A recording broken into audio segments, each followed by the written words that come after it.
ఒక నెల రోజుల పాటు నెలన్నర పాటు ఏమో మొత్తానికి ప్రవీణ్ పగడాల గారిది ఆత్మహత్య అనే విషయంలో వీడియోలో ఎక్కువ రికమెండేషన్స్ వస్తూ ఉండేది. అదే చూస్తూ ఉండేదాన్ని. థంబ్నెయిల్ ఒకటి లోపల ఒకటి కొన్నిట్లో ఉండేది. కొన్నిట్లో చాలా వింతలు విడ్డూరాలుగా చెప్పుకుంటూ ఉండేవాళ్ళు. అది ఒక పెద్ద కాలక్షేపం అయిపోయింది. తర్వాత ఇప్పుడు ఇండియా పాక్ వార్ అండి. ఇంతకు ఇండియా పాక్ వార్ జరుగుతుందో తెలియదు, జరగదో తెలియదు.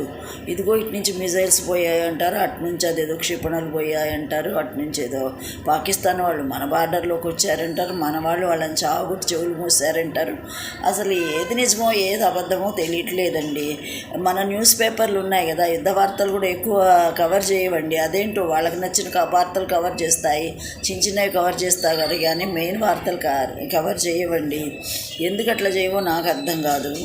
సరే, నేను తక్కువ చదువుకున్నదని నాకు తెలియదు, మిగతా వాళ్ళకి బాగా తెలుస్తుంది అనుకోండి, అది వేరే విషయం.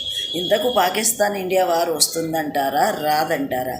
ఆ దరిద్ర నీచ నికృష్టులు మన పహల్గాంలో చేసిన దానికి వాళ్ళకి అంతకంత 10 వందింతలు అనుభవించే రోజు రావాలని నేను కోరుకుంటున్నాను.